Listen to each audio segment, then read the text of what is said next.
Anaz Khan writes, can it be possible to see a Harry Potter reboot? Oh God, no. Yeah. I'll answer this one. No. Oh, absolutely. No. Now, should they do it, and will they do it, are two very different questions in Hollywood. Should they do it? No. Will they do it? Eventually, yes. Unless she breaks her, commitment to get back into the Harry Potter. Look, we already know she's kind of dabbling back in the Harry Potter universe because they got the movie version of whatever the textbook was. Mystical Beasts and Where to Find Them or something? Mystical Beasts and Where to Find Them. Sounds like some kind of strange S&M thing. But anyway, so they're doing that. That happens like 40 years or 50 years before the events of Harry Potter. So she's already going back to the universe. It wouldn't shock me if in the next 5 years we see the continuing stories of Harry Potter after they leave Hogwarts. I wouldn't be surprised at all. But and if they don't do that, then I think a reboot is probably less than 10 years away, as a matter of fact. Rose? It feels way too soon for that dialogue anyway. And I am glad that she is continuing more original ideas. I think that's actually a pretty cool concept to build off the textbook she created in this film and make it this other fantastical adventure. So I think that's the better approach than just rebooting this. Schnepp? Yeah, I mean, if Lucas can do it and we're like getting Hamill back in the Jedi robes, I'm saying like Radcliffe, get that wand, son. In like 30 years, she's gonna be typing like, I changed my mind. Why not? I'd much rather see a sequel with the older group of those characters who we saw as kids, and then they're teaching a new group of wizards. That would be fantastic. I do not want to see a reboot, especially 8 movies with Voldemort in them. Like we already know what happens. Voldemort. I have to imagine at some point she's probably sitting in her living room in London or wherever one of she her lives many now, living rooms. Swimming in hash. And at some point she goes, hey, remember when every day 3 dump trucks filled with gold bullion would back up on my driveway and dump it out on my lawn? That was fun. And then she decides to write another one. I could sort of see that happening. No, but it's like instead of just 2 dump trucks, which are constantly happening forever, that's what's going on with her now. So I don't really doubt it's money. Yeah. I imagine her lair looking like Smaug's lair. That's right. And she's just slithering around all in gold all day. She's all the way down there. You're like sliding down gold bullions to go visit her. And on the 4th level, sliding. Yeah. Aaron? I don't think anything ever gets old about just receiving money for not doing any work, which is essentially that's the dream. The position that she is in right now. She is still receiving money for her work that she's already done. So I think at this point, it's all about her passion projects. Unless she feels extremely passionate about returning and rebooting this franchise, which I really hope she doesn't, I think we're cool. We're good on this one, internet. I want to buy human pets. I need some more money. All right. Anyway, what's next? Oh, dear. Andre Scott writes, love the show, guys. I was kind of wondering if there have been any further developments on Bourne 5. There was a lot of speculation going around that the next Bourne would have Matt Damon in it. Then there was speculation that, hey, it actually might be Matt Damon and Jeremy Renner together. From what I understand, they are moving forward with Bourne 5, but it's just going to be Jeremy Renner. So there were some whispers that it could be Renner and Bourne, which actually had me excited. But from what I understand, and maybe something else has come out that I'm not aware of, but from what I understand, they are trying to move ahead with the next Bourne film, but it's just going to be Renner. And Matt Damon has gone on record many a time saying if Paul Greengrass is not back to direct, I'm not doing it. And if Paul he is, Greengrass I'm not in. coming. Right. Yeah, and honestly, I thought the Bourne Legacy was quite a disappointment. I loved Matt Damon in that role, but I didn't find the Alex storyline, and it was no fault of Jeremy Renner. He's a really great action star and a great actor at that, but it didn't hit for me like the other films did. So I would be interested again if Damon somehow they could lock him in, because I think those two overlapping storylines would be really interesting. I differ. I actually loved the first 3 Bourne movies and felt like it was a final knot on the trilogy, so to speak. And then when they brought in a 4th one with Renner, but he was also part of that same program, I dug it. I really actually liked had a different flavor to it because obviously it wasn't Greengrass, but it was a fun new, almost like a new reboot of the same kind of idea of these spies and built-in assassins having to take their pills and all this other stuff. So I could definitely see a 5th one with Renner, and then a 6th one, bring Greengrass back in and Damon, and have it like wrap up, the 3rd trilogy, but with a pretty. You could make a 6th film, what would that be, a 6-tuplet? What would you But call here's it? the funny thing, though, when you watch that movie, and I'm kind of with you in the sense that I didn't think the Jeremy Renner Bourne film was nearly as bad as a lot of people. I actually kind of enjoyed it. I didn't love it, but I kind of enjoyed it. But here's the thing. I was shocked. because I think when they sat down in their writer rooms and they said, okay, we have to squeeze in as many references to Jason Bourne as possible. Because when you watch the trailer, they said Jason Bourne's name like 8 times in the trailer. Jason Bourne, Jason Bourne, Jason Bourne, Jason Bourne. And he's not even there, but they referenced as many times, recycled as much footage as they could to see, this is a Jason Bourne movie, everybody, which might actually not have been a bad marketing ploy, but it was a little deceptive in some ways. Aaron, would you be up for this? I'd be up for it with the 3-part equation of the green grass, the runner, and the Damon all coming back. But otherwise, not too excited about it. All right, let's get rapid fire through a few more here. Tyler Clark writes, hey guys, love the show, it rocks. I was wondering, what was your first R-rated film? Oh, first R-rated film that I didn't find hidden in my dad's drawer. I don't know, Schnepp, what about you? I don't think about this for a second. Mine is, for comedy, it was Monty Python and the Holy Grail, and for sci-fi, it was Alien. So those two were my first R-rated in the theater experiences. My dad took me to see Monty Python and the Holy Grail. I'm pretty sure that's R-rated. Is it? I think my first one was definitely at home. It might have been Alien, actually. Now that you mention it, it might have been Alien for me. What about you guys? Can you think of it off the top of your head? I'm not good with remembering ratings, but 2 movies that I know one of them for sure is R and the other one possibly. My parents would let me watch movies with them at home a lot, and one of the first ones I remember is My Left Foot, Daniel Day-Lewis, which is fantastic. Sure. Another one being The English Patient. I remember watching that. Is that R? There's some boobs. I'm pretty sure. There's some boobs. Pretty sure. I think you can get away with some boobs. Yeah. Yeah. I don't remember one of the solo first boob. one. Okay, well, let's keep things moving. Let's go on to the next Is question. Monkey Shines rated R? Because Yeah, that was one of that is my rated first R. scary films that I was introduced, and I was terrified of monkeys, so success. Okay, what's next?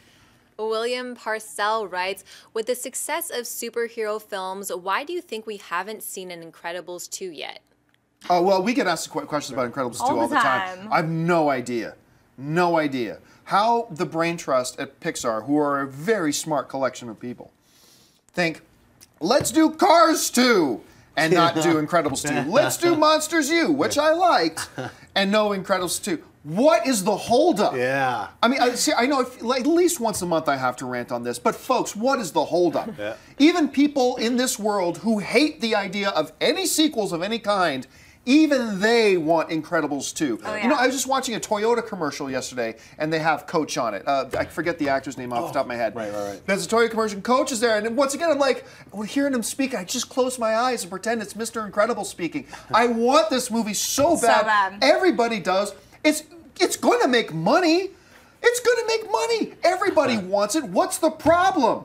I'm sorry. Anyway, Hey, a Veronica Mars movie happened because there was enough demand, so let's demand Incredibles 2. They're making a Planes Power 3. is ours. I You know, know. what's what Pixar? I think it's maybe they have some kind of deal with Brad Bird where they're like, look, we won't make an Incredibles 2 unless you're attached. Then somebody grab Brad Bird somebody by the throat, steal him Whoa, away, whoa, and force him. Oh, wow. pin him Yeah. down in a chair at It is- Pixar, duct tape his wrist to the thing, put toothpicks under his eyes and say, you ain't moving until we have Incredibles It 2. is getting a little creepy in here. Let's go to the next question. What's next? On that note, Louise Zapata writes, why aren't there a lot of soccer movies? It's the most popular sport in the world. Because it's not the most popular sport here.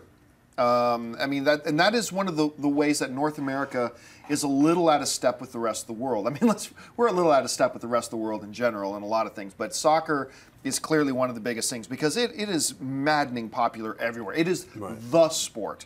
I mean, we can talk about the 4 majors and this and this. No. There's one sport in the world, and it's soccer.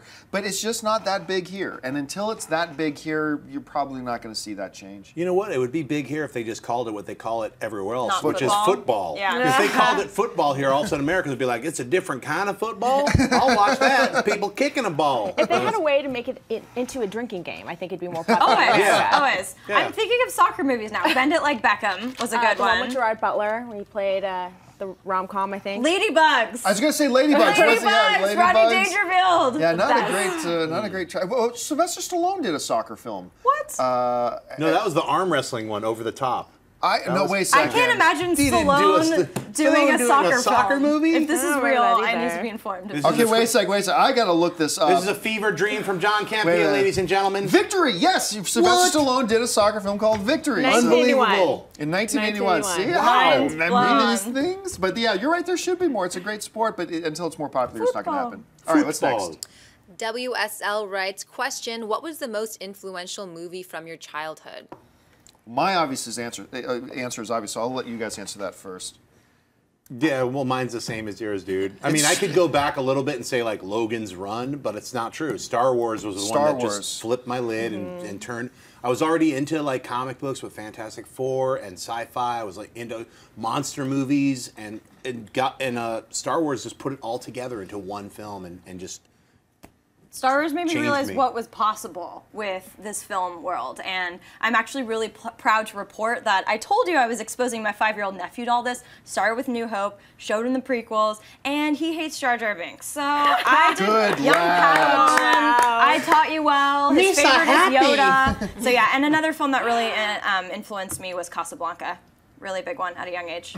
Mine was Wizard of Oz. I've seen that movie more than I've seen any other film. I grew up watching it basically on repeat, and I'm kind of a musical nerd. I like Singing in the Rain a lot too. Yeah. Oh, I love Singing in Singing in the the Rain. Rain. Classic, yeah. But yeah, so- Star Wars for me, I mean, I've told the story before, earliest childhood memory, my mom taking me to see Star Wars. My first pet was a cat named Luke Skywalker. It literally, without exaggeration, it literally set the directional path for my life. Like everything that after that point, I wanted to be involved in stuff that was creative and be involved in movies in some way my whole life. And in many ways, Star Wars shaped my life. As sad as that sounds, it really, really actually, did. it's not sad because Yeah. for a lot of people, for me, it got me into wanting to learn about special effects. How did they make those ships? Just at a very young age, it got me into filmmaking and animation and all these things that up until that point were just like, oh, I like watching these things, and I saw them all as separate. And then it made me actually think about, wow, how does Ray Harryhausen make animated stuff? It made me think about stop motion. It was the opening of the Pandora's box of Totally. all these amazing things. For my writing too, of what's possible, how rich these worlds and your imagination can go. So yeah. And as a young boy, I realized girls really dig guys who know their Star Wars stuff. Okay, maybe not so much. All right, let's take two more and then we'll call it a day. Templeton Tisdale writes, do you think a standalone Flash film will have the same tone as the Amazing Spider-Man film? Well, I'm still not sure we're going to get a standalone Flash film. I think a lot will depend on how the TV series goes, and if the TV pilot even gets turned into a series. I mean, there's a Flash TV pilot that's been ordered, but it hasn't been ordered for series yet. So we'll see how that unfolds. But if it does, I could see it being more light-hearted tone and stuff like that, because that's the way they kind of play them. You guys, any other thoughts? I think it's too soon to tell. We got to see a script or know who is attached to the project to get a better feel of what they're going for. Yeah, if David Fincher gets attached to a Flash film, it's not going to go like Spider-Man. But I would totally see that. Would it be part of the same universe? It's like it's a strange, dark, electrical universe, which has nothing to do with the Justice League. You know. Fight Club Flash. Yes. Flash Club. Flash Club. Flash Club, you're hashtag Flash Club. It's going to trend worldwide. Okay, let's take one more. The amazing Marcus writes, hey guys, love you all so much. My question is, did any of you like Cloud Atlas? I thought it was the best movie of the decade. I love Cloud Atlas. You guys, I seriously did. I love that movie. I thought it was imaginative and creative, and I was a big fan of the performances. I know a lot of people had problems with the accents and the dialogue and the weird futuristic makeup. I was on board for all of it. I left that theater feelings that I haven't felt in a long time after seeing a movie. I was just filled with wonder. And I thought that I was a part of something really cool leaving the theater. Yeah, that movie sucks. I loved it. Well, no, you know what? I actually don't feel that way about it. But I was disappointed by it. It is one of those beautifully divisive films. It's one of those films where it will really depend on who you are when you watch it, because it will really appeal to some people and it will just not work for others. And I was one of the people that it didn't necessarily work for. I appreciate the artistic tone that they were going for and all that kind of stuff, but by the end when I walked out, I'm like, that didn't really make much of an impact on me. I understood it all. Yeah. Some people say, oh, you just didn't get it. No, I got it, and it just didn't work for me, but I'm very happy it worked for a lot of other people. Schnepp, what do you think of it? I would say the extended trailer that they released before I saw the movie, I was like, wow, that extended trailer really emotionally moved me, and I can't wait to see this movie. And then a lot of reviews and a lot of friends of mine really loved it. When I saw it, which was really I think it was the second day that it opened, I really wanted to see it. It's 5 movies, like 5 mini movies, and out of those 5, I loved 2 of them and hated the other 3. So 2/5 of the film I loved, and the 3/5 of it I hated. So it was the 2 futuristic segments that I really dug, and I would have loved to have seen just those elements as in their own separate storylines, but the way they wrapped the music and the Cloud Atlas storyline, just really did not like it, and the makeup alone was like pulled me out of the film. Like, is that Halle Berry in a strange, weird clay face? You know, like some of the makeup was so horrible that it was laughable. We obviously watched the same movie because that exact sentiments. Two of them I thought were really cool, and I would have liked the whole movie to revolve around those two. And they were trying to be all clever and weave it all together, and I didn't feel like it really worked. And I didn't hate it by any means, and I can appreciate, you know, the cinematography and a lot of elements, but I was disappointed for sure. If you like this video, be sure to give it a thumbs up, and don't forget to subscribe to AMC Movie News on YouTube. It's free and a great way to stay updated with all the latest movie news, and check out our daily show, AMC Movie Talk. Also, don't forget to check us out on Facebook and Twitter to stay in the loop for our special prizes, giveaways, and contests.